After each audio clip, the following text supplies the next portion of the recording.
మన ఆరాధ్య దైవం మన గుండె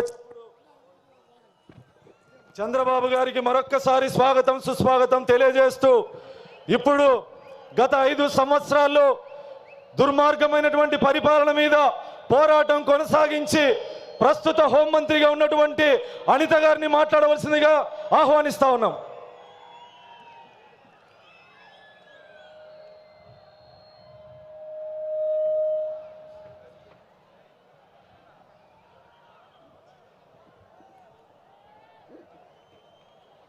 మా అందరికీ నమస్కారం.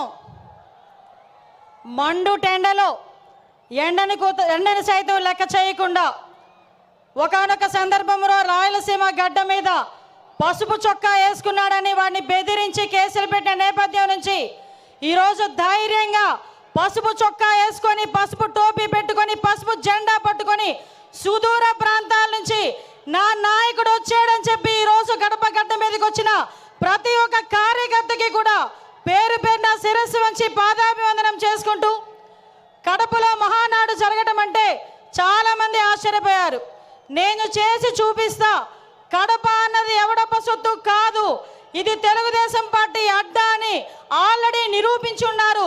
ఆ కడపలోని ఈ రోజు వరకు మనం మహానాడు జరపలే, ఇక్కడ జరుపుకుందామని చెప్పి గౌరవ ముఖ్యమంత్రి వర్యులు నారా చంద్రబాబు నాయుడు గారు, అదేవిధంగా మన జాతీయ ప్రధాన కార్యదర్శి మనందరి నాయకుడు లోకేష్ బాబు గారు కంకణం కట్టుకొని ఈరోజు ఈ కార్యక్రమానికి శ్రీకారం చుట్టారు. సాధారణంగా 5 ఎలక్షన్లు అయిన తర్వాత, ముఖ్యమంత్రి అయిన తర్వాత ఒక 5 సంవత్సరాల గురించి ఆలోచించి రాబోయే ఎలక్షన్ల గురించి ఆలోచించేవాడిని పొలిటికల్ లీడర్ అంటారు. అదే ఆంధ్రప్రదేశ్ రాష్ట్రం గురించి, భవిష్యత్తు గురించి 20 సంవత్సరాల తర్వాత ఏం జరగబోతుందో ఆలోచించే వాళ్ళని విజనరీ లీడర్ అంటారు. అదే విజనరీ లీడర్ మన ఎదురుగా కనిపిస్తున్న 6 అడుగుల మన చంద్రబాబు నాయుడు గారు మన తెలుగుదేశం పార్టీకి నిలువెత్తు రూపంగా ఈరోజు మనం భావించుకోవాలి.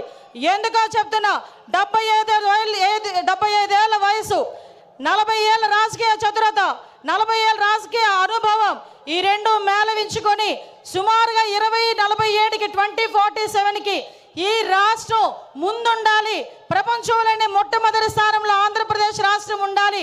మేము ఉన్నా లేకపోయినా మన బిడ్డల గురించి, మన భవిష్యత్తు తరాల గురించి ఆలోచించిన ఏకైక నాయకుడు ప్రపంచంలో ఎవరైనా ఉన్నారంటే మనం గర్వంగా కాలు ఎగరేసుకొని చెప్పుకోవచ్చు, నా నాయకుడు ఉన్నాడు, చంద్రబాబు నాయుడు గారు ఉన్నారు అని. ఆ చంద్రబాబు నాయుడు గారికి వేదిక సాక్షిగా నమస్కారాలు, ధన్యవాదాలు తెలియజేసుకుంటూ, ఈరోజు గత 5 సంవత్సరాలు కూడా వ్యవస్థలని నిర్వీర్యమైపోయి ఉపాధి అవకాశాలు లేక, ఉద్యోగ అవకాశాలు లేక మొత్తం యువత అంతా కూడా తప్పుదారి బట్టి, గాంజా మార్గాన్ని బట్టి ఉపాధి అవకాశాలు లేక అల్లాడుతుంటే ఆ యువతకి ఒక మార్గదర్శకం ఇవ్వాలి అని చెప్పి ఆ రోజుల్లో రౌడీ రాజకీయాలు జరిగే పరిస్థితుల్లో, సైకోల్ పాలన పరిపాలించే పరిస్థితుల్లో ఆ రోజు ఒక్కగానొక్క బిడ్డ ఈరోజు రోడ్డు మీదకి వచ్చి అవమానాలు ఎదుర్కొన్నాడు, అపహేళనలు ఎదుర్కొన్నాడు. ఒక పక్క తల్లిని అవమానించారు, ఒక పక్క తండ్రిని జైలుకి పంపించారు. అయినప్పటికీ కూడా మొక్కవోని ధైర్యంతో నా కార్యకర్తలు నా వెంబడున్నారు, నేను పూర్తి చేయగలనని సుమారుగా 9 నెలల కాలంలోనే ఈ రాష్ట్రంలోని తెలుగుదేశం పార్టీకి పునరుత్తేజం తీసుకొచ్చిన నా సోదరుడు, మానవవనరుల శాఖ మంత్రులు గౌరవనీయులు నారా లోకేష్ గారికి ప్రత్యేకంగా ధన్యవాదాలు, నమస్కారాలు తెలియజేసుకుంటూ, ఈరోజు రాష్ట్ర పార్టీ అధ్యక్షులు పల్లా శ్రీనివాసరావు గారికి, అదేవిధంగా వేదిక నిర్వహించిన సహచర మంత్రివర్యులకి, ఎమ్మెల్యేలకి, ఎమ్మెల్సీలకి అందరికీ కూడా పేరు పేరున, వేదిక నిర్వహించిన పెద్దలందరికీ కూడా పేరు పేరున నమస్కారాలు, ధన్యవాదాలు తెలియజేసుకుంటూ, సాధారణంగా ఈ మహానాడు అయితేనే మహానాడు ముందు రోజు కూడా చాలా వర్షం పడింది. వర్షం పడితే చాలామంది లోపల తీన్మా డ్యాన్సులు వేసుకున్నారు అవతల పార్టీ వాళ్ళు. ఈ మహానాడు ఎలా అవుతుందో చూద్దాం, ఈ మహానాడు ఎలా అవుతుందో చూద్దామని. ఒక్కటి మాత్రం నిజం, ఆ మహానుభావుడు చంద్రబాబు నాయుడు గారి సంకల్ప బలం ముందు అన్నీది కూడా దిగదుడిపోయి, ప్రకృతి కూడా ఈరోజు మనకి సహకరించి 3 గంటల టైంలో ఇంత చల్లగా మనందరినీ కూడా ఇక్కడ ఆశీర్వదించిందంటే ప్రకృతి, ఈరోజు ఇది కూడా ఒక శుభ సూచకంగా దేవుని స్క్రిప్ట్ కింద భావించాల్సిన పరిస్థితి. గత 5 సంవత్సరాలు చూసాం, విధ్వంసంతో స్టార్ట్ అయింది, ప్రజావేదిక విధ్వంసంతో స్టార్ట్ అయింది, అనేక కేసులు పెట్టించుకున్నాం, అనేక రకాల జైళ్ళకి వెళ్ళాం, అభివృద్ధిలో శూన్యమైపోయింది, 20 సంవత్సరాలు వెనక్కి వెళ్ళింది. అభివృద్ధిలో ఎందుకు ముందుకు రాలేకపోయింది అంటే శాంతి భద్రతల మీద వాళ్ళకి పట్టు లేక కనీసం వాళ్ళ భద్రత మీద వాళ్ళు కనీసం శ్రద్ధ చూపకపోవడం వల్ల ఈ రోజు మళ్ళా అదే శాంతి భద్రతల మీద భద్రత మీద శ్రద్ధ చూపించారు కాబట్టి మన నాయకుడి మీద ఉన్న నమ్మకంతో ఈరోజు అనేకమైన కంపెనీలు ఈరోజు వస్తున్నాయి. ఇంతకు ముందు రాయలసీమ గురించి ఫ్యాక్షనిజం గురించి మాట్లాడుకునే పరిస్థితి నుంచి ఈరోజు ఉపాధి అవకాశాలు ఫ్యాక్షన్లోని చాలా మంది ప్రాణాలు కోల్పోతా ఉంటే అటువంటి వాళ్ళు ప్రాణాలు కోల్పోకూడదని ఫ్యాక్షనిజాన్ని సమూలంగా ఆ రోజు నాశనం చేసి ఈరోజు అదే కత్తి పట్టిన చేత్తోనే ఉపాధి అవకాశాలు కల్పించిన పరిస్థితి. ఈ రోజు రాయలసీమలో ఉన్న ప్రతి మహిళ కూడా ఇంట్లోని చంద్రబాబు నాయుడు గారు బొమ్మ పెట్టుకోవాలి.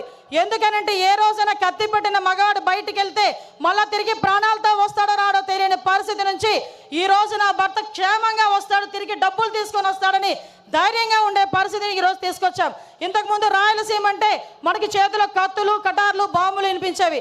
కానీ ఈరోజు రాయలసీమ అంటే ఒక కియా, రాయలసీమ అంటే ఒక శ్రీ సిటీ, రాయలసీమ అంటే ఒక హీరో కంపెనీ, ఇలాంటి కంపెనీలు అనేకం కనిపించే పరిస్థితి ఈరోజు మనందరికీ కూడా కనిపించే పరిస్థితి కనిపిస్తూ ఉంది. నేను ఒకటే చెప్తున్నా, నిన్న ఒకే ఒక విషయం చెప్పి ముగిస్తా. పెద్దలందరూ ఉన్నారు. నిన్న ఏదైతే మహానాడులో గౌరవ్ లోకేష్ గారు చేసిన 6 శాసనాలు నిజంగా ఏదైతే చంద్రబాబు నాయుడు గారు కలలు కంటున్న 2047 స్వర్ణాంధ్రకి ఈరోజు కడప మహానాడు వేదికగా ఈ 6 శాసనాలు కూడా ప్రథమ భూమిక వహించబోతున్నాయి. ఇవే పునాది కాగబోతున్నాయి. ఈ కార్యకర్తలే అధినేత అని చెప్పిన పరిస్థితి ప్రపంచంలో ఏ పార్టీకి లేదు. ధైర్యంగా గర్వంగా నేను తెలుగుదేశం పార్టీ కార్యకర్తని అని చెప్పుకొని తిరిగే పరిస్థితులు ఈ రోజు ఉన్నాయి.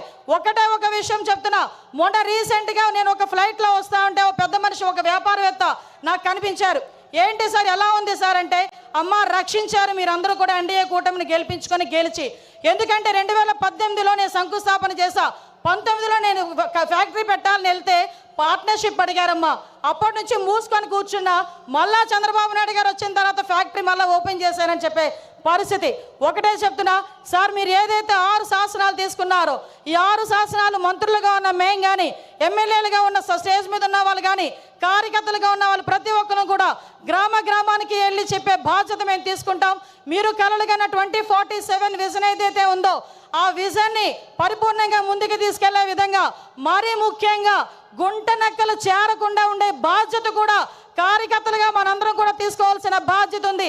మళ్ళీ 5 సంవత్సరాల తర్వాత నేను వస్తా అని కలలుగనే వాళ్ళకి మొన్నటితోనే ఆఖరి రోజు పులి స్టాప్ పడే పరిస్థితి, మళ్ళీ ఇలాంటి గుంట నక్కలు మన దగ్గరికి చేరకుండా ఉండే పరిస్థితి కూడా మనం తెచ్చుకోవాలని మనస్ఫూర్తిగా కోరుకుంటూ, ఇప్పటి నుంచే 2029 ఎన్నికలకి కూడా ఇప్పటి నుంచే పని చేయాలని ప్రతి కార్యకర్తకి కూడా తెలియజేసుకుంటూ, ఈ మహావేదికగా మీ అందరికీ నాకు ఇక్కడ మాట్లాడే అవకాశం కలగజేసినందుకు ప్రత్యేకంగా గౌరవ ముఖ్యమంత్రి వర్యులకి నారా చంద్రబాబు నాయుడు గారికి, లోకేష్ బాబు గారికి అందరికీ కూడా ధన్యవాదాలు, నమస్కారాలు తెలియజేసుకొని సెలవు తీసుకుంటున్నా. జై హింద్, జై తెలుగుదేశం. అనిత గారికి ధన్యవాదాలు. పోలీస్ అధికారులకు విజ్ఞప్తి, రోడ్డు మీద వచ్చేటువంటి